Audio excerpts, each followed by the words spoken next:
وسيدتنا زينب وسيدنا اللهم صل على سيدنا ومولانا محمد وعلى آلہ وصحابہ وبارک وسلم وصلی علیہ۔ دنیا کے تمام دیکھنے والوں کو، تمام چاہنے والوں کو، تمام پیار کرنے والوں کو، اور جہاں جہاں تک اس وقت میری آواز کو سنا اور مجھے دیکھا جا رہا ہے، جنید اقبال کی جانب سے انتہائی محبت کے ساتھ السلام علیکم۔ ایک بار پھر ناظرین، آپ کو پر نور صبح نور کے ساتھ میں دل کی گہرائیوں سے خوش آمدید کہتا ہوں۔ آئیے بلا توقف چلیں گے حضرت ابو انیس محمد برکت علی علیہ رحمہ کی تالیف اسماء النبی کریم صلی اللہ علیہ وآلہ وسلم سے رسول اللہ صلی اللہ علیہ وآلہ وسلم کا ایک اسم مبارک پڑھنے اور سننے کی سعادت حاصل کرتے ہیں۔ سیدنا النذیر صلی اللہ علیہ وآلہ وسلم، ہمارے سردار، اللہ کا ڈر سنانے والے، درود و سلام بھیجے اللہ آپ صلی اللہ علیہ وآلہ وسلم پر، آپ صلی اللہ علیہ وآلہ وسلم کی آل پاک پر، اور صحابہ کرام رضوان اللہ تعالیٰ علیہم اجمعین پر۔ حضرت ابو ہریرہ رضی اللہ تعالیٰ عنہ سے روایت، حضور نبی کریم صلی اللہ علیہ وآلہ وسلم نے ارشاد فرمایا کہ جب میری قوم امر بالمعروف اور نہی عن المنکر چھوڑ بیٹھے گی، وہی کی برکات اور رحمت خداوندی سے محروم ہو جائے گی۔ ہمارے ساتھ آج جڑے رہیے ناظرین، کیونکہ ایسی ہی ممتاز بارگاہ میں انشاءاللہ آپ کو لیے چلتے ہیں کہ جنہوں نے امر بالمعروف اور نہی عن المنکر کے ذریعے سے لاکھوں قلوب کو بدل کے رکھ دیا، یعنی اس شریف کی سرزمین ہے، اور سید صدر الدین راجن قتال بخاری سہروردی رحمۃ اللہ علیہ کی بارگاہ میں آج مل کے انشاءاللہ چلیں گے۔ پہلے تو یہ بات سمجھ لیں ناظرین کہ بر صغیر پر اللہ تبارک و تعالیٰ کا یہ خاص انعام رہا کہ یہاں کفر کے اندھیروں کو اسلام کے نور سے بدلنے کے لیے اولیاء کرام کی آمد کا ایک حسین ترین تسلسل قائم رہا، جنہوں نے اپنی تعلیمات اور جہد مسلسل سے اس خطے کی سرزمین کو توحید کی وہ مصفہ پانی پلایا کہ یہاں کی زمین عشق الہی و عشق رسول صلی اللہ علیہ وآلہ وسلم کی کھیتیوں سے مکمل طور پر لہلہانے لگی۔ جن سلاسل نے ناظرین بر صغیر کی سرزمین کو تصوف کی مہکار سے مہکایا، ان میں سلسلہ سہروردیہ کا بھی ایک بہت عظیم ترین کردار ہے۔ لہٰذا آج تصوف کی دنیا کے حسین مہتاب، شریعت و طریقت کے آفتاب، متصرف بتصرفات، صاحب کشف و کرامات، غریق در بحر توحید و معرفت، خورشید ولایت، پیشوائے اہل کمال، آل سیدنا امام علی نقی علیہ السلام اور گلشن مولا کائنات مولا علی کرم اللہ وجہ الکریم کے مہکتے پھول، گھرانہ سادات کے چشم و چراغ، حضرت سید جلال الدین سرخ پوش بخاری علیہ رحمہ کے پیارے پوتے، حضرت مخدوم جہانیہ جہاں گشت رحمت اللہ علیہ کے چھوٹے بھائی، اور سلسلہ عالیہ سہروردیہ کے خلیفہ اعظم حضرت سید صدر الدین راجو قتال رحمت اللہ علیہ بھی ناظرین اسی تسلسل کی ایک انتہائی باکمال ہستی ہیں، جن کی بارگاہ میں مل کر ہدیہ عقیدت پیش کریں گے کہ جنہوں نے اپنی سیرت و کردار اور اپنی خوشبودار تعلیمات کی مہکار سے اسلام کی روشنی یعنی ایک جہاں میں نہ صرف پھیلا دی، بلکہ یوں کہیے کہ اسلام کی نور سے ایک جہاں کو باقاعدہ منور کر دیا، جن کی تعلیمات کی مہک نے تعفن زدہ ماحول کی تعلیمات جو تھی اس زمانے میں ان کو رد کیا، اور وہ تعلیمات جو اللہ اور اس کے رسول صلی اللہ علیہ وآلہ وسلم کی اصل تعلیمات تھیں اس کو بنیادی طور پر اس معاشرے کے اندر انڈکٹ کر دیا۔ یعنی آپ سوچئے کہ صرف اللہ کے رنگ میں نہیں رنگا، بلکہ اللہ کا ہی کر کے رکھ دیا لوگوں کو کہ جو قلوب بت پرستی کی طرف مائل تھے وہ توحید پرستی کی طرف مائل ہو گئے، یعنی توحید پرستی کی ڈور سے بند گئے۔ جو ماتھے بتوں کے آگے جھکا کرتے تھے وہ پیشانیاں اللہ کے سامنے سجدریز ہونے لگیں۔ آپ رحمت اللہ علیہ کا شمار اپنے دور کے بہترین حفاظ میں، علماء میں اور مشائخ میں ہوتا تھا۔ آپ مادرزاد ولی تھے اور مقام قطبیت پر فائز تھے۔ آپ رحمت اللہ علیہ کی طبیعت انتہائی سادہ تھی، انتہائی سادہ سے لباس پہنا کرتے تھے، انتہائی سادی سی غذا کو پسند کیا کرتے تھے، اور آپ زیادہ تر وجدانی کیفیت کے اندر رہا کرتے تھے، مشاہدات ذات حق میں عموماً مشغول رہا کرتے تھے۔ آپ رحمت اللہ علیہ مشن مصطفیٰ صلی اللہ علیہ وآلہ وسلم پر بہت محنت کیا کرتے تھے، خلق خدا کی تربیت و اصلاح احوال اور ہندو اقوام کو اپنے خلق و کردار سے متاثر فرما کر دائرہ اسلام میں داخل کرنا آپ رحمت اللہ علیہ کا محبوب ترین مشغلہ تھا، یعنی غیر مسلموں کو دائرہ اسلام میں لانا آپ رحمت اللہ علیہ کا اصل مشن تھا۔ اور یہ بات تاریخ کے صفوں میں ناظرین آج بھی روشن ہے کہ تاریخ اوج کے مصنف لکھتے ہیں کہ آپ کی نگاہ فیض اثر سے کئی ہندو اقوام نے دین اسلام قبول کیا، جن میں لانگ، کھاکی، نون اور دھونتر اقوام سر فہرست ہیں۔ یوں یوں بر صغیر پاک و ہند میں ہزاروں فیض یافتگان ہیں، لیکن بالخصوص آپ کا حلقہ ارادت اس شریف سمیت ملتان اور مظفر گڑھ تک وسیع تھا۔ ناظرین کرام، حضرت سید صدر الدین راجن قتال بخاری سہروردی رحمۃ اللہ علیہ صرف نام کے راجن نہ تھے، بلکہ یوں کہیے کہ دنیا کے راجن بھی نہ تھے۔ اللہ تبارک و تعالیٰ نے آپ کو تسخیر قلوب سے باقاعدہ نوازا ہوا تھا، یعنی آپ دلوں کے راجن تھے، دلوں کے بادشاہ تھے۔ دلوں کی بادشاہت جو ہے وہ اللہ تبارک و تعالیٰ نے آپ کو عطا فرمائی تھی۔ تمام اہل شہر کے دلوں پر آپ رحمۃ اللہ علیہ کی روحانی حکومت کا سکہ باقاعدہ بیٹھا ہوا تھا، اور اس شریف اور گرد و نواح کے لوگ خود آپ کو یعنی یوں کہیے کہ بادشاہ کے طور پر، روحانی بادشاہ کے طور پر پکارا کرتے تھے، اور اپنے آپ کو ان کی رعایا کہلوانے پہ فخر محسوس کیا کرتے تھے۔ آپ رحمۃ اللہ علیہ انتہا درجے کے متقی اور پرہیزگار اور پابند شریعت بزرگ تھے۔ ہمہ وقت عبادت و ریاضت و مجاہدے میں مست و مستغرق رہا کرتے تھے۔ لوگوں کو بہت خوبصورتی سے آپ نمازی بنا دیا کرتے تھے۔ مجاہدوں، ریاضتوں اور مخالفت نفس میں آپ رحمۃ اللہ علیہ کا اپنا ایک مقام تھا، یعنی آپ رحمۃ اللہ علیہ کے مقام کے بارے میں حضرت سید مخدوم جہانیہ جہاں گشت رحمۃ اللہ علیہ اکثر فرمایا کرتے تھے کہ خالق حقیقی نے ہم کو امور خلقت میں مشغول کیا، اور برادر عزیز صدر الدین رحمۃ اللہ علیہ کو اپنی ذات کے عشق میں مستغرق رکھا ہے۔ آپ خدا کی ذات میں اس قدر مست و مستغرق رہتے تھے کہ اس کے سوا کسی اور کو نہ جانتے تھے۔ دنیا میں تھے لیکن دنیا میں نہ تھے۔ عالم یہ تھا کہ لوگوں کی دادرسی ہو اور یوں کہہ لیجئے کہ دشمنوں پر شدت ہو، آپ ہمیشہ اس کے لیے تیار رہا کرتے تھے۔ آئیے آغاز کرتے ہیں۔ ہمارے ساتھ اس وقت 3 شخصیات ہیں جو یقیناً کسی تعارف کی محتاج نہیں۔ پہلی شخصیت اسی خانوادے سے، اور ہمارے لیے انتہائی شرف کی بات ہے کہ آج ہمارے درمیان تشریف فرمائے ممتاز اسکالر جناب ڈاکٹر دیوان سید فرد حسین بخاری صاحب۔ دوسری شخصیت ممتاز اسکالر بزرگ شخصیت جناب ڈاکٹر شبیر احمد جامی صاحب موجود ہیں، اور تیسری شخصیت ممتاز عالم دین جناب علامہ محمد اشفاق مدنی صاحب تشریف فرمائے۔ تینوں آپ کو السلام علیکم، خوش آمدید۔ سب آغاز کرتے ہیں آپ کے خانوادے کی بات، آپ کے جد کی بات۔ تو ظاہر ہے جد کی بات جو ہے وہ آل سے زیادہ بہتر کون کر سکتا ہے۔ آغاز کیجئے اس شریف کی۔ پہلے تو ہمیں ذرا تاریخ بتائیے، کیونکہ یہ نام تواتر سے ظاہر ہے سلسلہ سہرورد کے حوالے سے زبان پہ آتا ہے۔ اس سرزمین کا کیا بیک گراؤنڈ ہے، اس کی کیا تاریخ ہے، اس کی ہسٹری تھوڑی سی ہمیں بتائیے ایک تو یہ۔ دوسرا، حضرت صدر الدین راجن قتال رحمۃ اللہ علیہ کی جو خاندانی عظمت ہے، ہم تو کیا بیان کریں گے صاحب، اس میں ذرا ہمارا بھی حصہ ڈلوائیے۔ آپ بیان کیجئے، ہم اپنا حصہ ڈالیں گے۔ اور بخاری سادات کا جو مقام و مرتبہ ہے، ظاہر ہے ان رفتوں میں بھی اپنا حصہ ڈالتے ہیں، اور خاص طور پہ جو آپ کے آباء و اجداد ہیں ذرا ان کے بارے میں بتائیے۔ بسم اللہ الرحمن الرحیم، الحمدللہ رب العالمین، والصلاة والسلام علی رسولہ الکریم، اللہم صلی علی سیدنا حبیبک الکریم وعلی آلہ و اصحابہ وبارک وسلم۔ قبلہ جنید بھائی، آج عرس مبارک ہے حضرت صدر الدین محمد راجو قتال قدس سرہ الاقدس کا۔ اگر 785 جب وصال مبارک حضرت مخدوم جہانی رحمۃ اللہ علیہ کا ہوا، اس سے لے کر 827 تک یہ جو 43 ایئرز ہیں نا، اس دور میں اگر حسینی اور سہروردی سلسلے کے عظیم شیخ کا نام لیا جائے تو وہ حضرت صدر الدین راجن قتال۔ سبحان اللہ، یعنی 8ویں اور 9ویں صدی، 8ویں صدی ہجری کا آخر ہے، آخر، اور 9ویں صدی ہجری کی ابتدا میں۔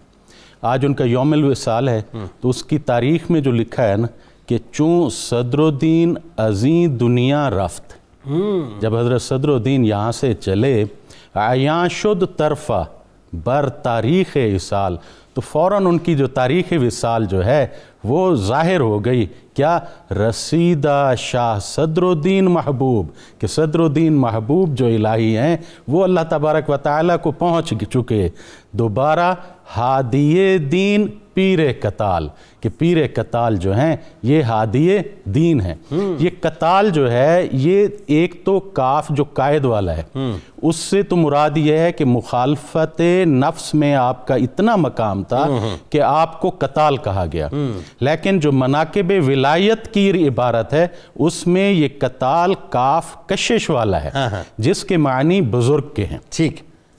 اور نزہۃ الخواطر میں انہوں نے لکھا کہ الشیخ العالم فقیہ الزاہد اخذ عنہ خلق کثیر لا یمکن ضبطہم، اتنے لوگوں نے آپ سے فیض حاصل کیا کہ اس کا شمار وہ کہتے ہیں ممکن نہیں.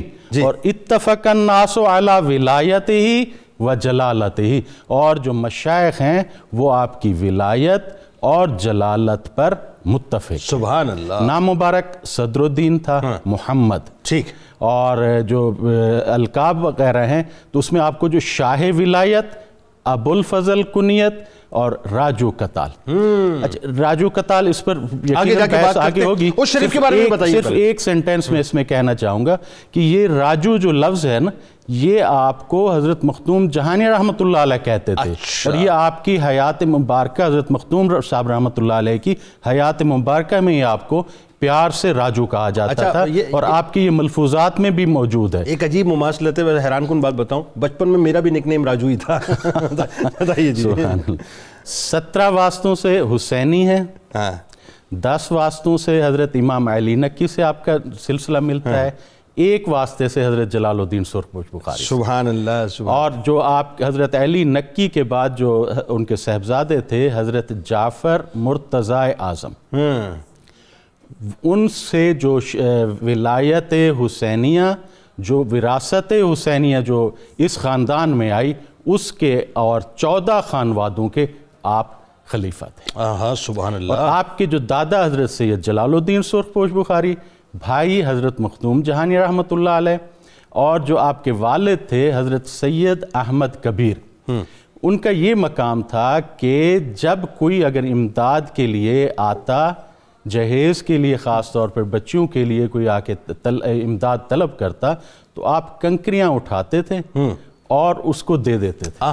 وہ سونا بن جاتی تھی. تو حضرت مختوم جہانیہ یہ روایت بیان کر کے آپ یہ شعر پڑھتے تھے، گر رخے تو زے مویا تر گردد، اگر تمہارا چہرہ جو ہے رخ انور وہ آنسوں سے تر ہو جائے، خاک اندر کفے تو زر گردد، تو مٹی بھی اگر تم اٹھاؤ گے تو وہ بھی سونا ہو جائے. سبحان. استغراقی کیفیت میں رہتے تھے کہ حضرت مختوم صاحب رحمۃ اللہ علیہ کہ ان کی والدہ کا جب وصال ہو گیا تو انہوں نے آ کے اپنے والد سے عرض کی کہ حضرت در صلب تو، آپ کی جو صلب مبارک ہے اس میں کتب وقت است، کتب ہے. تو پھر ان کے کہنے پر آپ نے دوسری شادی کی حضرت بدر الدین باقری کی صاحبزادی سے. اچ شریف جو ہے یہ اچا کے نام سے ایک بلند ٹیلہ تھا جو 5 دریاؤں کے سنگم پہ ہے، 5 نہر کے قریب. سب سے پہلے یہاں پر حضرت صفی الدین گازرونی 351 ہجری میں تشریف لائے. انہوں نے یہاں پر آ کر ایک مدرسہ قائم کیا. اچھا.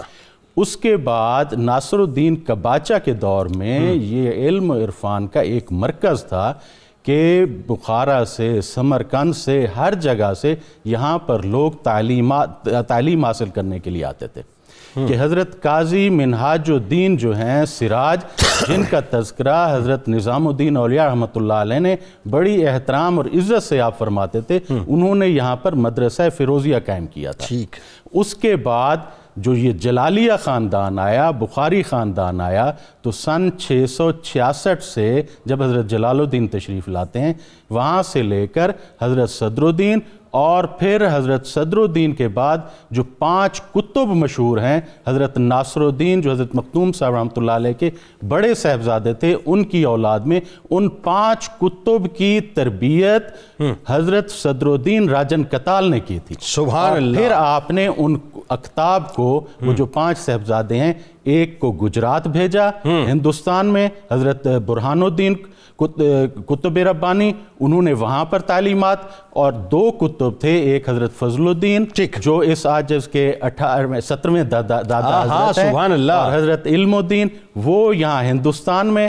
کشمیر میں حضرت علاء الدین آپ کے پوتے تھے، جو آپ نے ان کو وہاں پہ بھیجا، اور ان حضرات نے وہاں پر دین اسلام کی تبلیغ کی. سلسلے کو آگے بڑھاتے ہیں. ڈاکٹر صاحب ذرا یہ بتائیے، خاص طور پر چونکہ سلسلہ سہروردیہ کی بات ہوئی تو اس کی تاریخ بھی ذرا لوگوں کو بتلائیے، اور ذرا یہ بھی پتہ چلنا چاہیے کہ جو بر صغیر کی ہم بات کرتے ہیں سرزمین کی، اس پر خاص طور پہ ظاہر ہے تمام سلاسل نے اپنے جو کام کیا، اس میں چاہے سلسلہ چشت ہے، سلسلہ نقشبند ہے، سلسلہ قادریہ ہے، لیکن سلسلہ سہروردیہ کے جو بزرگ ہیں ذرا ان کا تعارف بھی بتائیے، اور خاص طور پہ جو دین اسلام کی تعلیم کو جس انداز سے ایکسپلور کیا ہے بر صغیر کی سرزمین پہ. بسم اللہ الرحمن الرحیم. بہت خوبصورت باتیں ہو رہی ہیں. حضرت سید صدر الدین راجو کتال رحمۃ اللہ علیہ کا تذکرہ خیر چل رہا ہے. سلسلہ سہروردیہ رحمۃ اللہ علیہ بنیادی طور پر ابو النجیب عبد القاہر سہروردی رحمۃ اللہ علیہ سے شروع ہوا. ٹھیک. جو حضرت شیخ شہاب الدین سہروردی رحمۃ اللہ علیہ کے چچا تھے. ٹھیک. اور یہ خلیفہ تھے احمد غزالی، امام غزالی رحمۃ اللہ علیہ کے چھوٹے بھائی سے. اوکے. تو یہ وہاں سے فیض ہوا. جس طرح فقہ کے باب میں مختلف دبستان بنے تو تصوف کے باب میں بھی مختلف دبستان بنے، جنہوں نے اپنی یہ اہلیت ثابت کی کہ حضور نبی اکرم صلی اللہ علیہ وسلم کا علمی اور روحانی فیض کے اٹھانے کے قابل بنے. تو یہ 4 نسبتیں بڑی مشہور ہیں. نسبت اویسیہ کی گدی پر بٹھائے گئے مشائخ قادریہ. ٹھیک ہے. نسبت عشق کی گدی پر بٹھائے گئے مشائخ چشتیہ. کیا کہنے؟ اور نسبت معرفت کی گدی پر بٹھائے گئے مشائخ نقشبند. کیا کہنے؟ اور نسبت طہارت کی گدی پر بٹھائے گئے مشائخ سہروردیہ. بھائی سبحان اللہ، کیا اچھی بات. تو یہ جو مشائخ سہروردیہ کے ہاں جو طہارت کا پہلو تھا یہ ان مشائخ میں بہت زیادہ تھا. ٹھیک. تو اسی وجہ سے ان مشائخ کے ہاں جو ایک عمومی تعلیم ملتی ہے وہ وضو پر استقامت. کہ اگر کوئی بندہ وضو پر استقامت اختیار کر لے تو یہاں سے جو اس کی باطنی روحانیت اور ظاہری روحانیت کٹھی ہو کر ڈیولپ ہوتی ہے نا، تو یہ طہارت والا بندہ اللہ تعالیٰ کے محبوب بننے کی حد تک چلا جاتا ہے. سبحان اللہ. جیسے کہ قرآن مجید میں ارشاد ہے ان اللہ یحب التوابین وَيُحِبُّ الْمُتَطَّهِرِينَ. صحیح تواب سے، صحیح متطہر سے اللہ تعالیٰ محبت فرماتا ہے. شیخ شہاب الدین سہروردی رحمۃ اللہ علیہ کو دیکھ کر ابن عربی نے کومنٹ کیا لوگوں کے سامنے کہ یہ بندہ حدیث سے، سنت سے اور طہارت سے بھرا ہوا آدمی ہے. اللہ. یعنی یہ جو فیض تھا تو لاملا طہارت کا رستہ بھی ادھر جا رہا ہے، معرفت کا بھی ادھر جا رہا ہے، عشق کا بھی ادھر جا رہا ہے، اویسیت کا بھی ادھر جا رہا ہے. لیکن ہر کسی کی باؤنڈری ذرا الگ رکھی گئی. تو یہ جو مشائخ سہرورد تھے ان کو یہ بڑا فیض تھا. ایک تو قرآن و حدیث کے بڑے جید علماء تھے.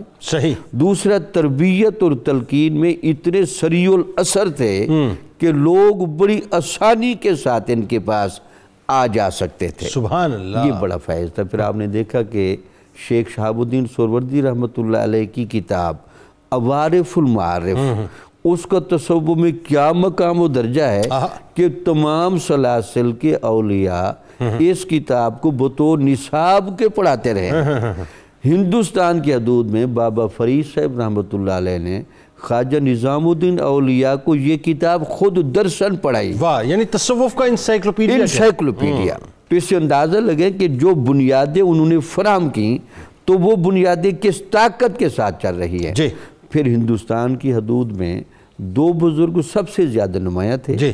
ایک تھے بہاؤدین زکریا ملتانی رحمۃ اللہ علیہ جو ملتان میں تشریف لائے اور جس طرح انہوں نے سلسلہ سہروردیہ کو پورے اس برے صغیر کے علاقے میں پھیلایا اور اس کی شاخیں بنائیں. یہ اود شریف کا بھی بنیادی طور پر جو فیض ہے ایک تو وہ سادات کی طرف سے آ ہی رہا تھا، لیکن سہروردی فیض ان کو بھی بہاؤدین زکریا ملتانی رحمۃ اللہ علیہ کے درس سے ملا ہے. بالکل. یعنی سیدنا جلال الدین سرخپوش بخاری رحمۃ اللہ علیہ کو آپ ہی نے ڈیپیوٹ فرمایا تھا نا. بالکل ایسا. پھر آپ کے علم میں ہے کہ بہاؤدین زکریا ملتانی رحمۃ اللہ علیہ نے کتنی بڑی اپنے زمانے میں یونیورسٹی قائم کی. جی. اچھا، سلسلہ سہروردیہ کا جو بڑا امتیاز ہے اس میں توازن بڑا ہے. یعنی علم، عمل، روحانیت، ظاہر و باطن. یہ جہاں علم پڑھاتے تھے وہاں بڑے بڑے تاجر بھی بناتے تھے، بڑے بڑے حکماء بھی بناتے تھے، تاکہ وہ جو علم دین پڑھنے والا بندہ وہ دین کے نام پر نہ کمائے بلکہ اس کے لیے الگ باقاعدہ سورس موجود ہو. اور پھر ہندوستان کی حدود میں خواجہ حمید الدین ناگوری رحمۃ اللہ علیہ جن کی خواجہ قطب الدین کے ساتھ بڑی گہری دوستی تھی، تو وہاں تک بھی پہنچے. وہ ان کے ساتھ بھی رہے اور وہاں ان کا ایک اپنا رنگ بھی تھا اور ان کی باقاعدہ خط و کتابت بھی رہتی تھی.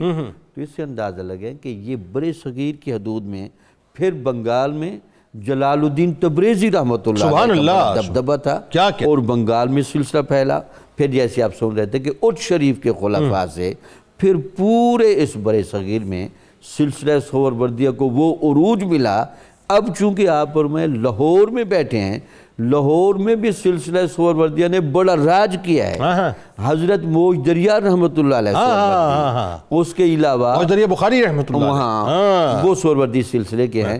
اس کے علاوہ شاہ جمال رحمۃ اللہ علیہ یہ سلسلہ سہروردیہ جی شاہ کمال رحمۃ اللہ کیا کہنے یہ سہروردیہ بھائی سبحان اللہ. اس کا مطلب بر صغیر کی ساری حدود میں چپے چپے میں سلسلہ سہروردیہ نے اپنا روحانی راج کیا اور تبلیغ و اشاعت کی وہ صورتیں سامنے لیں. بڑے بڑے بادشاہ انہوں نے متاثر کر کے دکھائے. مجھے کہنے دیجئے جس طرح حضرت شیخ شہاب الدین سہروردی رحمۃ اللہ علیہ کی کتاب عوارف المعارف تصوف کی دنیا کی جو ہے انسائکلوپیڈیا ہے، ڈاکٹر جامی صاحب جو ہیں وہ سہروردیہ سلسلے کے انسائکلوپیڈیا ہیں، اس میں کوئی دوسری رائے نہیں ہے. ماشاءاللہ کیا خوبصورت گفتگو ہے. اچھا سلسلے کو ذرا آگے بڑھائیے. اللہ صاحب یہ بتائیے حضرت شیخ صدر الدین راجن قتال رحمۃ اللہ علیہ کی جو ابتدائی تعلیم و تربیت ہے اس کے بارے میں بتائیے. اور ظاہر ایک بہت بڑی ذمہ داری یہ آ جاتی ہے کہ جب آپ کا نسب پاک اتنا عظیم ظاہر امام علی نقی علیہ السلام کی آل تو اور پھر بخاری سادات کے اوپر ویسے ہی بڑی اس طرح سے ذمہ داری کہ رسول کریم صلی اللہ علیہ وآلہ وسلم کے مشن کو گھر والے آگے نہیں بڑھائیں گے تو کون آگے بڑھائے گا. تو بیت و خلافت کا سلسلہ کیا رہا. پھر کچھ ایک آدھ لقب کے بارے میں جو ہے وہ اپنا ڈاکٹر صاحب نے فرمایا. میں چاہتا ہوں ذرا ان کے القابات کے بارے میں بھی لوگوں کو بتائیے، خاص طور پہ جو راجو آپ کو کہا جاتا ہے وہ کیوں کہا جاتا ہے یہ بھی بتائیے گا. بسم اللہ الرحمن الرحیم. آپ کی صبح نور کی نورانی محفل میں روزانہ کسی نہ کسی کامیاب شخص کا ذکر ہوتا ہے جو دنیا میں بھی کامیاب ٹھہرے اور آخرت میں بھی کامیاب. اصل کامیاب یہی لوگ ہیں. لیکن اس کے اندر ایک نقطہ عموماً ہر شخصیت کے شروع میں بیان ہوتا ہے، وہ ان کی تربیت کا.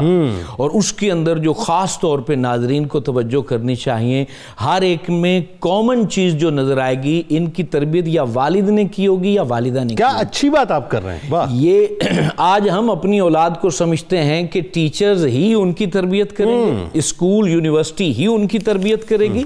جامع ترمذی کی ایک روایت میں یہاں کوٹ کرنا چاہتا ہوں. حضور جان رحمت صلی اللہ علیہ وآلہ وسلم نے فرمایا کہ باپ کی جانب سے اپنی اولاد کے لیے سب سے بڑا تحفہ یہ ہے کہ وہ ان کی اچھی تربیت کر کے جائے. بہت اچھی بات ہے، بہت اچھی. اگر وہ چاہتا ہے کہ میری اولاد میرے لیے صدقہ جاریہ بنے تو والد کو آنکھیں کھول کے رکھنی چاہیے. والد کو صرف یہ نہیں کہ نوٹیں کما کے اپنے بچوں کی جھولی میں ڈالتا جائے، ان کو لگژری زندگی گزارنے کی آسائشیں دیتا جائے اور سمجھے کہ میں نے اپنی اولاد کا حق ادا کر دیا. نہ میاں، ان کے ذہن میں حسن اخلاق کی اہمیت، ان کے دل میں عشق رسول کی شمع، ان کے اعمال کے اندر اچھائی، تہجد گزاری، تلاوت قرآن، ادب، تہذیب، یہ سب کچھ اگر کسی نے بیج بونا ہے تو وہ والد ہے. جیسے ہم کہتے ہیں کہ والدہ پہلی تربیت گاہ ہے تو والد پہلا استاد ہوتا ہے، پہلا مرشد ہوتا ہے، پہلا مرشد ہوتا ہے. اس کی نگاہ تربیت کرتی ہے، اس کی گفتگو تربیت کرتی ہے، اس کے بیٹھنے کا انداز تربیت کرتا ہے، اور سب سے بڑی بات اس کا کمایا ہوا رزق حلال تربیت کرتا ہے. کیا اچھی بات. تو یہ والد کی ذمہ داری ہے. تو آج جس ہستی کا ہم ذکر کر رہے ہیں یہ وہی ہستی ہیں جن کی تربیت کرنے والے پہلے استاد ان کے والد گرامی قدر حضرت سید احمد کبیر ہیں. انہوں نے آپ کی تربیت فرمائی، آپ کو تمام علوم سکھائے، آپ کو قرآن کا قاری بنایا، آپ کو جو ہے عبادت کا شوق گھٹی میں والد صاحب نے عطا فرمایا. اور پھر والد گرامی قدر کے وصال فرمانے کے بعد آپ کی تربیت جو ہے حضرت مخدوم جہانیہ جہاں گشت کے ذمہ آئی. اور حضرت مخدوم جہانیہ جہاں گشت کتنے خوبصورت پہلو سے تربیت کیا کرتے تھے. آپ فرمایا کرتے تھے یاد رکھنا جو بندہ شریعت سے کنارہ کشی کرتا ہے وہ کبھی ولی نہیں ہو سکتا. آپ فرماتے تھے گفتار، کردار اور رفتار میں شریعت ہونی چاہیے. بھائی کیا اچھی بات. اور آپ یہ فرمایا کرتے تھے سنت کی اتباع، حضور جان رحمت صلی اللہ علیہ وسلم کے طریقہ زندگی کو اپنانا اور اتنے شوق سے اپنانا، فرمایا موت بھی اس طریقے سے ہٹا نہ سکے. یعنی فرمایا کرتے تھے جب موت کا وقت بھی آئے تو اس وقت تمہارے دل میں سنت کی اہمیت رہے، تمہارے دل کے اندر حضور جان رحمت کے طریقہ زندگی کو اپنانے کا شوق اس وقت بھی رہے، کیونکہ وہ شوق ہوتا ہے تو پھر شوق وہ دیدار میں بدلتا ہے، جب دیدار ہوتا ہے تو موت کی تلخی جو ہے وہ لذت میں بدل جاتی ہے۔ یعنی جس نے پوری زندگی حضور کے طریقے کو شوق سے اپنایا ہو تو پھر موت کے وقت حضور خود اپنا جلوہ اسے دکھاتے ہیں، بلکہ ملک الموت سے پہلے حضور جان رحمت کا چہرہ والضحیٰ سامنے آتا ہے اور ادھر سے دیدار ہوتا رہتا ہے، ادھر سے روح نکلتی رہتی ہے۔ اور پھر آپ حضرت مخدوم جانیہ نے جو تربیت فرمائی تھی، آپ تربیت 3 ضابطوں سے کیا کرتے تھے، وہ کیا؟ شریعت، طریقت اور حقیقت۔ ٹھیک ہے۔ آپ فرماتے تھے شریعت کی بنیاد پر میں اس لیے تربیت کرتا ہوں کہ یہ نفس کی اصلاح کرتا، درست، اور طریقت کو اس لیے پڑھاتا ہوں اور سمجھاتا ہوں کہ یہ انسان کو روحانی منزل طے کرواتی ہے، اور حقیقت اس لیے اس کو پڑھاتا ہوں کہ فرد کی اعلیٰ ترین روحانی جوہر جو ہے اس کی تہذیب حقیقت کرتی ہے۔ اور آپ نے پھر تربیت پانے کے بعد کیا کمال پایا، 14ویں اور 15ویں صدی میں مخلوق میں عوام ہو بادشاہ ہو، ان کے دلوں پر راج کرنے والی ہستی کا نام صدر الدین راجن قتال ہے کہ بادشاہ سلطان شاہ فیروز تغلق آپ کو دیکھ کے ہاتھ باندھ کے کھڑا ہو جائے۔ اچھا ذرا مختصراً یہ بتا دیجئے بیعت و خلافت آپ کی کہاں سے ہوئی؟ اور آپ کی بیعت بھی اپنے والد گرامی قدر سے سید احمد کبیر سے، خلافت بھی ان سے ملی، اور پھر مخدوم جانیہ جاں گشت جو آپ کے بڑے بھائی ہیں ان سے بھی آپ نے تربیت پائی، اور انہوں نے آپ کو اپنا خلیفہ راجو کیوں کہتے تھے آپ کو؟ اور آپ کو راجن اس لیے کہتے تھے آپ کے سامنے دنیا جو ہے وہ ماتحت ہو کر کھڑے ہو جایا کرتی تھی۔ فیروز شاہ تغلق خود کہا کرتا تھا کہ صدر الدین راجن آ رہا ہے، ذرا تہذیب سے بات کرنا، ناراض نہ ہو جائیں، تو اس لیے راجن تھے، زمانے کے دلوں کے بادشاہ تھے۔ راجو اس لیے تھے کہ دنیا کے بادشاہ نہیں تھے، وہ اب بنیادی طور پر روحانی دنیا کے بادشاہ، روحانی دنیا کے۔ ناظرین ہمارے ساتھ رہیے، آپ یہ دیکھیے کہ کیا خوبصورت مینار حضرت جانیہ جہاں گشت رحمۃ اللہ علیہ اور حضرت صدر الدین راجو قتال رحمۃ اللہ علیہ کی صورت میں حضرت شیخ احمد کبیر رحمۃ اللہ علیہ نے قائم کیے کہ پھر اس کی روشنی نے ایک جہاں کو روشن کیا۔ یہ بہت اہم ترین باتیں اس وقت ہو رہی ہیں، ہمارے ساتھ جڑے رہیے کیونکہ لوٹ کے آپ کو بتلائیں گے کہ زہد و تقوی کی آج سو کالڈ لوگ بات کرتے ہیں، زہد و تقوی ہوتا کیا ہے یہ ذرا آپ کو بتاتے ہیں ایک وقفے کے بعد درود پاک سرکار کی بارگاہ میں۔ اللهم صل على سيدنا وعلى آله وصحبه وبارك وسلم على آله وصحبه وبارك وسلم۔ ایک بار پھر ناظرین میں آپ کو خوش آمدید کہتا ہوں سلسلہ سہروردیہ کے خلیفہ اعظم رسول کریم صلی اللہ علیہ وآلہ وسلم کے بہت ہی پیارے انتہائی راج دلارے حضرت امام علی نقی علیہ السلام کے مشن کو آگے بڑھانے والے، بلکہ یوں کہیے کہ پر صغیر پاک و ہند کو بخاری سادات کی مہک سے مہکانے والے حضرت سید صدر الدین راجو قتال رحمۃ اللہ علیہ کی ہستی کمال ہستی ہے جن پہ آج ہم گفتگو کر رہے ہیں۔ اور آئیے ذرا سلسلے کو وہیں سے جوڑ لیتے ہیں اور ڈاکٹر صاحب سے ذرا یہ پوچھتے ہیں کہ ڈاکٹر صاحب یہ جو آپ کے بارے میں خاص طور پہ جب ہم پڑھتے ہیں تو ایک بات بہت نکل کے اور نکھر کے سامنے آتی ہے کہ حضرت شیخ صدر الدین راجو قتال رحمۃ اللہ علیہ استغراقی کیفیات میں رہا کرتے تھے۔ اچھا یہ جو استغراقی کیفیات ہیں یہ کیا ہیں، ذرا تھوڑا سا اس کو تھوڑا آپ ڈیفائن کیجئے۔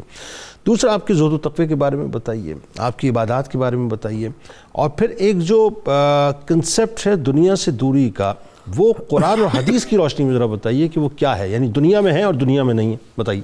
بسم اللہ الرحمن الرحیم۔ جنید بھائی آپ کے سوال سے پہلے میں 2 جملوں میں ایک بات عرض کرنا چاہوں گا کہ یہ 7ویں 8ویں 9ویں ہجری جو ہے نا یہ بخاریوں کی سہروردیوں کے عروج کا زمانہ تھا۔ واہ سر، عروج تو بخاریوں کا ہمیشہ ہی ہے اور ہمیشہ رہے گا۔ یہ وہ دور تھا کہ جس میں فیروز تغلق جب حضرت مخدوم صاحب رحمۃ اللہ علیہ کی سواری جاتی تھی نا تو اس کی دھول جب تک نظر آتی تھی فیروز تغلق کو وہ کھڑا رہتا تھا۔ اللہ اکبر، یعنی اتنی تعظیم۔ اور حضرت صدر الدین راجن قتال کو تو آپ فیروز تغلق سے کہتے تھے کہ کاکا فیروز چنگا ہیں، یعنی اس طرح آپ بات فرماتے تھے۔ ٹھیک ہے۔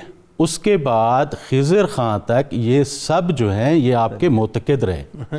ملتان میں حضرت موج دریا کو اکبر بادشاہ التجا کر کے لے آیا تھا کہ آپ دعا کریں، قلعہ مجھ سے فتح نہیں ہو رہا۔ اب جو آپ کی استغراقی کیفیت ہے اس میں حضرت مختوم صاحب رحمۃ اللہ علیہ کے وہ جملہ مبارکہ جو ہے کہ جو آپ نے انٹرو میں بھی فرمایا کہ بر زبان مبارک بھی راند، یعنی اکثر حضرت مختوم جہانیہ یہ فرمایا کرتے تھے کہ حق تعالی مارا بخلق مشغول داشت، ہم کو تو اس نے مخلوق کے ساتھ مشغول رکھا ہے، مگر وہ شیخ راجو را باخود، اور شیخ راجو کو اپنے ساتھ اس نے مشغول رکھا ہے۔ یہ استغراق کی کیفیت میں ایک واقعہ ہے جو میں عرض کرنا چاہوں، جو مناقب الولایت میں درج ہے کہ آپ ایک بادشاہ نے ایک گلستان بنایا تھا، باغ بنایا تھا دریا کے کنارے، آپ وہاں تشریف لے گئے اور مراقبے اور مکاشمے میں آپ مشغول ہوئے۔ ٹھیک ہے، رنگت مبارک آپ کی بہت سرخ تھی، بہت حسین و جمیل تھی، اللہ، اور اس وقت جب مراقب تھے نا آپ، تو وہ راوی کہتا ہے کہ کیفیت یوں تھی جیسے گلے نو شگفتہ کی طرح ایک خوشبودار گلدستہ نظر آ، یعنی یوں کہیے کہ اپنے دادا حضور کے جو عکس جمیل تھے، اور وہ یوں کیفیت تھی، انوار و تجلیات اتنی آپ پر وارد ہو رہی تھیں کہ پرندے جو تھے، بلبل جو تھیں، وہ آپ کے گرد پھر رہی تھی، طواف کر رہی تھی، اور آہو نالا کر رہی تھی۔ تو وہ جو آواز آپ تک پہنچی تو آپ نے ان پرندوں کی طرف آپ نے جب دیکھا تو آپ پر بھی ایک مستی کی کیفیت طاری ہو گئی، اور یہ کیفیت وہ کہتے ہیں 3 دن رات آپ پر رہی، کہ پھر اس کے بعد اس دریا کے کنارے پر آپ اس مستی کی کیفیت میں ذکر جہر، ذکر خفی کرتے رہے، اور وہ پرندے آپ کے گرد بھی ذکر کرتے رہے، اور اسی طرح رہے کہ لوگوں نے وہاں پر آ کے خود مشاہدہ کیا، اور ایک شخص نے جو بادشاہ کا خاص مصاحب میں تھا، اس نے جا کر اس وقت جو شیخ محمود بن فیروز تغلق تھا اس کو جا کر بتایا کہ بادشاہ حقیقی تو اب پیدا ہوا ہے، کہ پرندے بھی جو ہے نا ان کے گرد منڈلا رہے ہیں اور وہ ذکر شریف میں مشغول ہیں۔ یہ کیفیت تھی، اور اس مستی کی کیفیت میں کئی لوگوں نے تو صرف آپ کو دیکھ کر مسلمان ہو گئے، اللہ، کہ کہتے ہیں کہ ایک قافلہ 300 کا تھا جنہوں نے تو صرف آپ کو دیکھا اور مسلمان ہوئے، اور کئی لوگ ایسے تھے جو آپ کی گفتگو مبارک سنتے اور مسلمان ہوتے، اللہ، ان میں ایک دین محمد اور اس کی پوری قوم وہ مسلمان ہوئی اور سہروردیہ سلسلے میں خلافت حاصل کی۔ جی جی، اور یہ کیفیت آپ کی جو سلسلہ سہروردیہ اور خاص طور پر پھر ان بخاری خاندان کا حضرت مختوم صاحب رحمۃ اللہ علیہ، حضرت راجن کتال رحمۃ اللہ علیہ کا یہ تھا قرآن و حدیث کی روشنی میں بھی، کہ جو نماز تھی نا وہ آپ کی فرماتے تھے کہ لا صلاۃ الا بحضور القلب، حضور قلب کے بغیر تو نماز ہے ہی نہیں ہماری۔ بالکل ٹھیک، کہ آپ ایک جگہ سفر میں تھے اور نماز کے لیے جب آپ تشریف لے گئے، امام صاحب نے جب تکبیر تحریمہ کہی، اللہ اکبر کہا، تو اس کے بعد وہ تو کہیں اور پہنچے ہوئے تھے، تو حضرت نے کشف سے معلوم کر لیا آپ نے علیحدہ نماز پڑھی۔ تو لوگوں نے کہا آپ نے علیحدہ کیوں پڑھی؟ تو آپ نے اس کا راز فاش نہیں کیا، آپ نے فرمایا کہ میں مسافر تھا، جلدی تھی، اس وجہ سے میں نے نماز علیحدہ پڑھ لی۔ اور زہد کی یہ کیفیت تھی کہ بچپن میں ہی حضرت مختوم صاحب رحمۃ اللہ علیہ کو آ کر عرض کیا گیا کہ صاحبزادہ جو ہیں وہ دودھ نہیں پی رہے، آپ نے فرمایا رمضان شریف ہے، روزہ ہے، شام کو پیئیں گے۔ شام جب ہوئی پھر آ کے کہا گیا کہ حضرت وہ تو ابھی بھی دودھ نہیں پی رہے، آپ نے فرمایا یہ کتب وقت ہے، اکیلا دودھ نہیں پیے گا، اور گفتہ اللہ بود گرچہ از حلقوم عبداللہ بود۔ یہ کیفیت تھی آپ کی کہ آپ بات فرماتے تھے کن فیکون کی طرح، اللہ تبارک و تعالیٰ کی جو شان جلالت ہے نا، تو وہ بات فوراً پوری ہو جاتی تھی۔ اللہ اکبر۔ اور اس میں جو عرض کروں، جو سہروردیوں کا جو سلسلہ یہ تصوف کا ہے، وہ قرآن مجید کی اس آیت مبارکہ ان اکرمکم عند اللہ اتقاکم، اس پر بنیاد تھی، اور جو تقوی ہے وہ اس کی آپ نے ایک ترتیب دی۔ جب پہلا شخص آپ کے پاس آتا تو آپ اس کو فرماتے تھے کہ کفر اور بدعت سے پرہیز کرو، ٹھیک ہے، نماز کے لیے کھڑے ہو جاؤ۔ میں 2 سینٹنس میں مکمل کرنے کی کوشش کرتا ہوں۔ تو آپ نماز میں کھڑے ہو جاؤ، یہ تھی تقوی کی پہلی سٹیج شریعت کی۔ پھر اگر وہ کہتا ہے مجھے آگے چلنا ہے تو آپ فرماتے علم شریعت حاصل کرو، پھر حاصل کر کے عالم بن جاؤ، پھر اس پر عمل کرو۔ جب وہ عمل کر لیتا پھر آپ کہتے اب طریقت میں قدم رکھو، اور طریقت یہ تھی کہ تقوی اس میں یہ تھا کہ مباحات سے پرہیز کرنا ہے۔ پھر جو اگلی سٹیج تقوی کی تھی وہ یہ تھی کہ اللہ کے ما سوا سے پرہیز کرو۔ اور آخری سینٹنس میں آپ کو یاد کروں کہ آپ فرماتے تھے جو حضور علیہ السلام سے کے فرمان سے ہٹ کر ہے وہ شریعت نہیں۔ ٹھیک، بالکل صحیح۔ جو آپ کے فعل مبارک سے ہٹ کے ہے وہ طریقت نہیں، جو آپ کے حال مبارک سے حضور کے ہٹ کے ہے وہ حقیقت نہیں۔ اللہ اکبر۔ ڈاکٹر صاحب، سلاطین دہلی میں خاص طور پہ تھوڑا سا حوالہ ظاہر ہے، مطلب ڈاکٹر صاحب نے فرمایا، لیکن میں چاہتا ہوں اس پہ ذرا سا گفتگو کیجئے کہ بخاری سادات کا جو اثر و رسوخ تھا خاص طور پہ بہت ڈومینیٹ کرتے تھے آپ، اور ظاہر ہے اس کے پیچھے مقصد صرف اور صرف دین اسلام۔ تو اصلاح کا جو طریقہ کار تھا خاص طور پہ حضرت سرد الدین راجو کتال رحمۃ اللہ علیہ کا، وہ کیا تھا یہ بتائیے۔ شیخ سارنگ کا جو واقعہ نصیحتوں کا وہ ذرا بتائیے، اور جو ایک عام مسلمان آتا تھا تو اس کی کس طرح سے آپ تربیت فرماتے تھے؟ بسم اللہ الرحمن۔ کچھ باتیں ہمارے قبلہ شاہ صاحب نے بیان کر دی ہیں۔ تصوف بنیادی طور پر جس گہرے ڈھب کا نام ہے، تو اب تو لگتا ہے کہ ہمارے سلاطین یا حکمران اس لیول کے نہیں تھے۔ اس زمانے میں سلاطین اور حکمران باقاعدہ اولیاء کو تلاش کرتے تھے، ٹھیک، ان سے ملاقات کرتے تھے اور ان سے باقاعدہ ہدایات لیتے تھے۔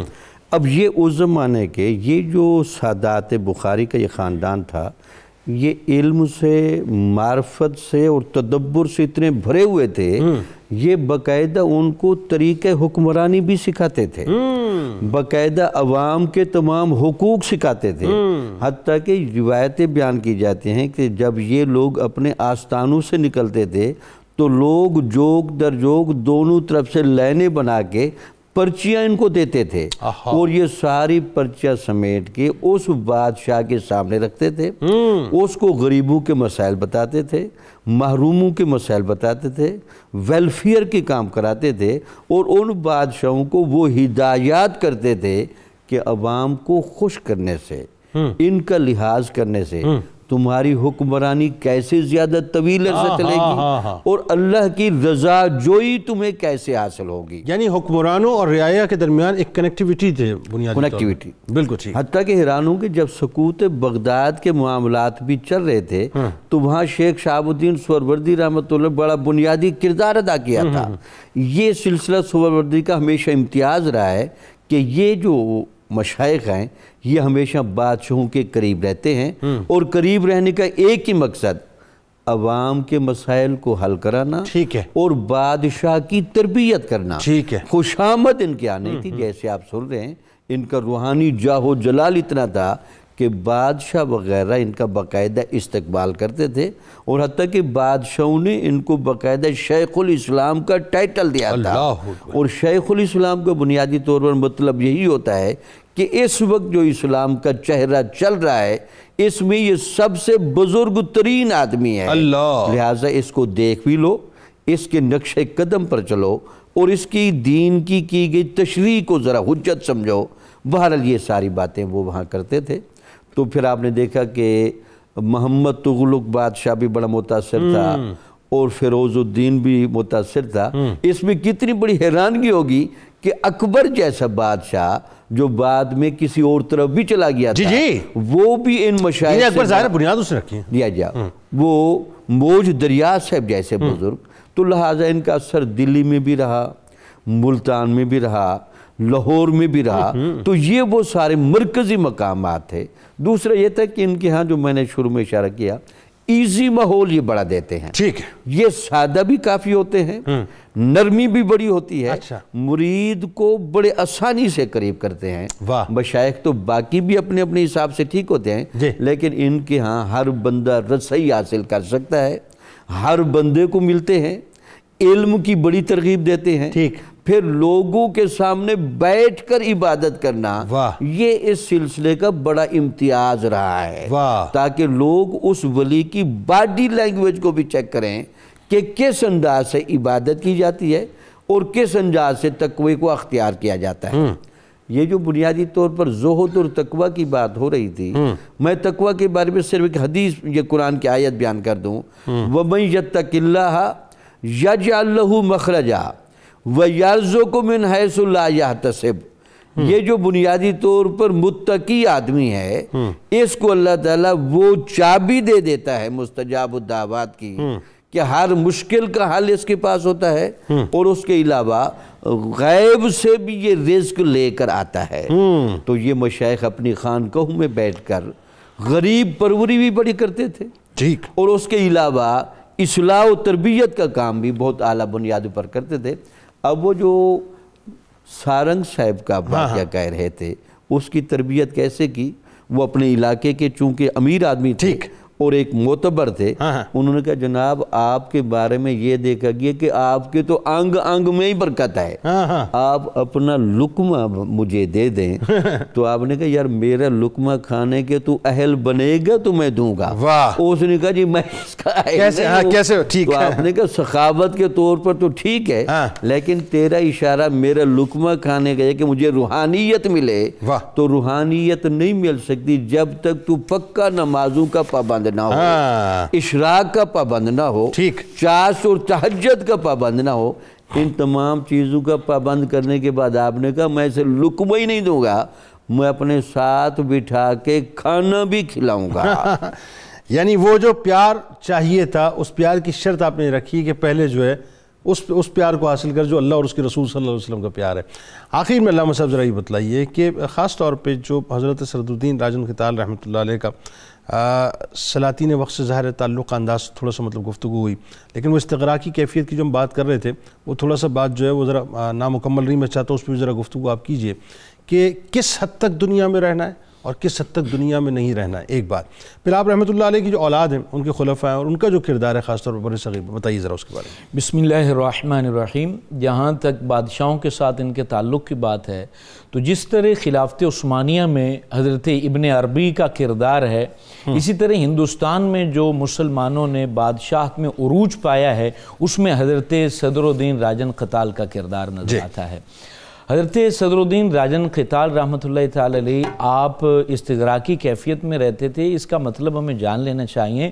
استغراق کا مطلب یہ ہوتا ہے کہ ہر وقت دل اللہ کے حضور حاضر ہو, اللہ رب العالمین کی بارگاہ کے اندر دل حاضر رہے, اور دنیاوی امور کے اندر تربیت, لوگوں کی تربیت کرنے کے معاملے میں وجود جو ہے وہ لوگوں کے درمیان رہتا ہے, لیکن دل اللہ کی بارگاہ میں حاضر ہوتا ہے, جس کی وجہ سے گفتگو کے اندر جو ہے وہ ایسی صلاحیت اور اثر پیدا ہو جاتا ہے کہ بندہ ان کے چہرے کو بھی دیکھتا تھا تو وہ مسلمان ہو جائے.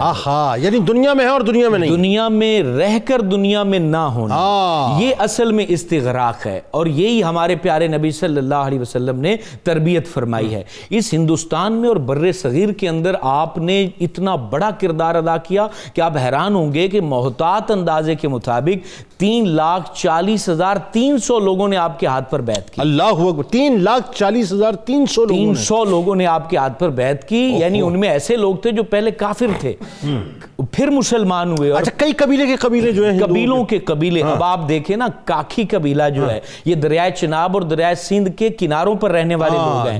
یعنی یہ قبیلہ جو کھاکی قبیلہ ہے ہمارے پاکستان کا, یہ مظفر گڑھ, بہاولپور, ملتان اور اسی طریقے ڈیرہ غازی خان, رحیم یار خان, یہاں کے بسنے والے لوگ, اور یہ زمیندار جٹ قبیلہ ہے. اور یہ پہلے پہلے مسلمان نہیں تھے، ان کو مسلمان انہوں نے کیا ہے، یعنی فیضان ان کے گھر میں جو ہے کلمہ طیبہ کا ان کی وجہ سے. ٹھیک. اور اسی طرح نون قبیلہ جو ہے یہ بھی ذمہ دار جٹ قبیلہ ہے، اور یہ شجاع آباد کے علاقے، پاکستان کے علاقے، یہاں بسنے والے لوگ ہیں، اور ان کو بھی مسلمان ان کے خلفاء نے، ان کی اولادوں نے یا انہوں نے خود کیا. اسی طرح دھونتر قبیلہ ہے، لانگ قبیلہ ہے، یہ سارے قبائل جو ہیں وہ حضرت قبلہ عالم صدر الدین راجن قتال نے ان کو مسلمان کیا، اور ان کی اولادوں نے مسلمان کیا ہے. یہ 3 لاکھ میں سے آپ نے جو ہے وہ 8 افراد کو بطور خاص خلافت عطا کی ہے.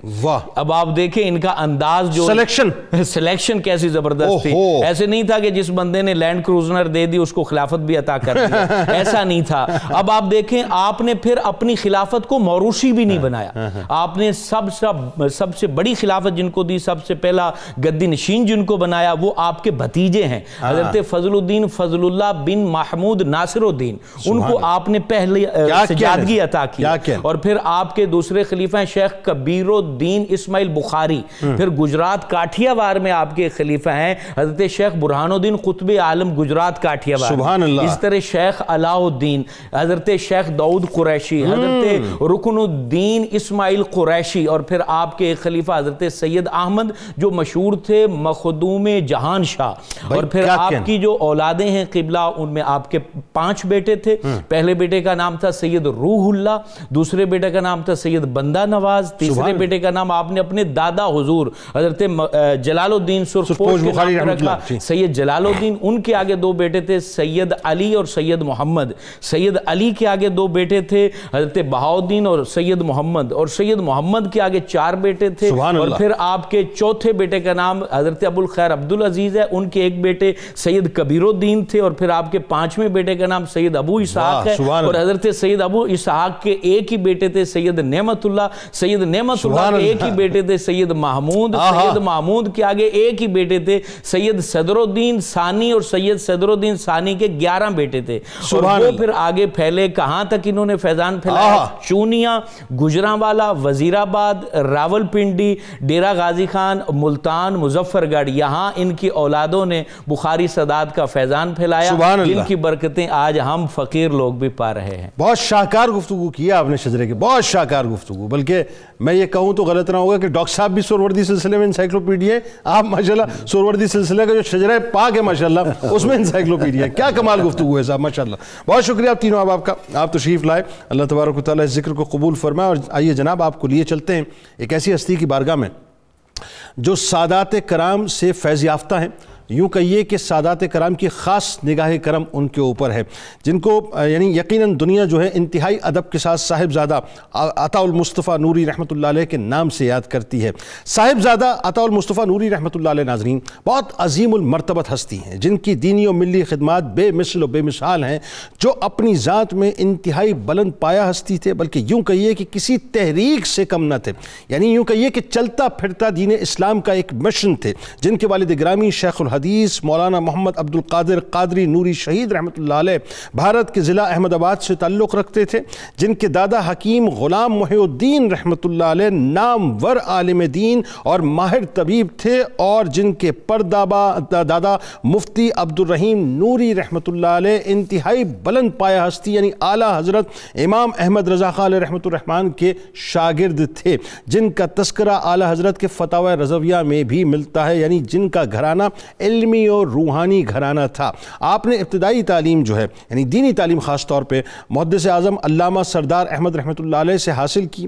دینی پرائمری اور سیکنڈری تعلیم کے بعد آپ نے گورنمنٹ اسلامیہ کالج فیصل آباد سے گریجویشن اور پنجاب یونیورسٹی لاہور سے اسلامیات اور تاریخ میں ماسٹرز کیا. دور تعلیم علمی میں آپ نے انجمن طلباء اسلام سے وابستگی اختیار کی، اور آپ نے انجمن طلباء اسلام کے پلیٹ فارم سے شاندار خدمات انجام دیں اور متعدد طلباء کو انجمن طلباء اسلام کے دامن سے وابستہ کیا. صاحبزادہ عطا المصطفیٰ نوری رحمۃ اللہ علیہ ایک باشعور انسان شناس اور بہترین منتظم تھے، یعنی ایڈمنسٹریٹو پوائنٹ آف ویو سے کمال کام کیا کرتے تھے. آپ رحمۃ اللہ علیہ ناظرین 1985 کے انتخابات میں کامیابی کے بعد ذہن میں رہے آپ کی یہ تاریخ کا حصہ ہے کہ معروف مذہبی شخصیت حاجی محمد حنیف طیب صاحب جو ہیں، جو کہ ظاہر وفاقی وزیر کے منصب کے فائز ہوئے، تو صاحبزادہ عطا المصطفیٰ نوری رحمۃ اللہ علیہ وزارت پیٹرولیم میں ڈپٹی سیکرٹری کے عہدے پر اس زمانے میں فائز ہوئے۔ 1988 کے بعد نوری صاحب رحمۃ اللہ علیہ نے پی آئی اے میں ملازمت کی اور 2014 میں آپ وہاں سے ریٹائر ہو گئے۔ صاحبزادہ عطا المصطفیٰ نوری رحمۃ اللہ علیہ 1997 میں باقاعدہ طور پر جامعہ قادریہ رضویہ ٹرسٹ فیصل آباد کے چیئرمین منتخب ہوئے۔ آپ ایک علم دوست اور علم پرور انسان تھے۔ 6 فروری 2015 کو ناظرین اب یہاں پہ ذرا سا میں آپ کو اس پروگرام میں لیے چلتا ہوں کہ صبح نور کا جو پہلا پروگرام آن ایئر ہوا، اس دن سے صاحبزادہ عطا المصطفیٰ نوری رحمۃ اللہ علیہ 92 نیوز پر بطور ڈائریکٹر اسلامک افیئرز اپنے فرائض انتہائی آسان طریقے سے انجام دیتے رہے۔ آپ پروگرام صبح نور کے روح رواں تھے اور اس پروگرام کی پرشکوہ عمارت میں آپ کا بھی انتہائی اہم ترین کردار ہے۔ قرآن پاک کے اردو ترجمے، کنز الایمان کو انگریزی، بروہی، پشتو یعنی دیگر متعدد 8 زبانوں میں آپ نے اس کا ترجمہ کروا کے باقاعدہ شائع کروایا اور انہیں پورے ملک کے مدارس اور مساجد میں مفت تقسیم کروایا۔ صاحبزادہ عطا المصطفیٰ نوری رحمۃ اللہ علیہ حضور نبی کریم صلی اللہ علیہ وآلہ وسلم، اہل بیت اطہار، صحابہ کرام رضوان اللہ تعالیٰ علیہم اجمعین اور اولیاء کرام سے گہری قلبی عقیدت اور لگاؤ رکھتے تھے۔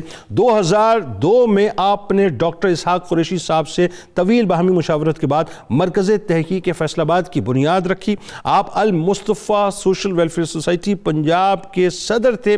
سماجی خدمت کا جذبہ آپ کے اندر بے انتہا تھا۔ 2005 کے زلزلے میں یعنی دوسرے دن ہی آپ لاکھوں روپے لے کے یعنی اس کا سامان لے کے لوگوں کے پاس باقاعدہ پہنچے اور ان کی داد رسی ان کی مدد کے لیے۔ 2012 میں آپ باقاعدہ جنوبی پنجاب میں سیلاب زدگان جو جتنے تھے یعنی ان علاقوں کے اندر پہنچے اور راشن باقاعدہ آپ نے تقسیم کیا۔ 10 جنوری 2016 کو مختصر علالت کے بعد آپ اس دنیا سے چلے گئے۔ اللہ تبارک و تعالیٰ ان کے درجات کو بلند فرمائے اور جو کام یقیناً آپ نے کیے وہ کام رہتی دنیا تک زندہ رہیں گے۔ یہ وہ ہستی تھے ناظرین۔ نوری صاحب آپ ذرا گوگل کیجئے گا، آپ صرف ان کی صورت دیکھیے، آپ کو لگے گا صاحب کہ واقعی اللہ والے تھے۔ اللہ تبارک و تعالیٰ نے آپ کو بہت حسین بھی بنایا تھا اور اللہ تبارک و تعالیٰ نے بہت آپ سے کام بھی لیا تھا۔ آئیے آپ کو لیے چلتے ہیں کتاب الشفا کی جانب اور ہر مصیبت اور بیماری سے حفاظت کا آپ کو عمل بتلاتے ہیں۔ فرمان مصطفیٰ صلی اللہ علیہ وآلہ وسلم کہ جب رات کو سونے لگو تو سورہ فاتحہ اور سورہ اخلاص پڑھ کر دم کر لیا کرو، سوائے موت کے ہر قسم کی بلا سے محفوظ رہو گے۔ حضرت ابوبکر صدیق رضی اللہ تعالیٰ عنہ کا کمال قول مبارک ہے کہ صدقہ فقیر کے سامنے عاجزی سے با ادب پیش کرو، کیونکہ خوش دلی سے صدقہ دینا قبولیت کا نشان ہے۔ روزنامہ 92 نیوز میں آج ضرور پڑھیے گا حضرت سید صدر الدین راجو قتال رحمۃ اللہ علیہ کے حوالے سے۔ ٹویٹر پہ ہمیں فالو کر لیجئے، فیس بک پیج کو لائک کر لیجئے، یوٹیوب چینل کو سبسکرائب کر کے بیل آئیکن کو ضرور کلک کر لیجئے۔ آپ وہاں موجود ہیں، ہم یہاں موجود ہیں، مل کے نعرہ لگائیں گے، لیکن اس سے پہلے ذرا روح سے تجدید عہد وفا۔ لا یؤمن احدکم حتی اکون احب الیہ من والدہ وولدہ والناس اجمعین۔ اللہ تعالیٰ آپ کا، ہمارا، ہم سب کا، پاکستان کا اور امت مسلمہ کا حامی و ناصر ہو، آمین۔ پاکستان کا مطلب کیا؟ لا الہ الا اللہ محمد رسول اللہ۔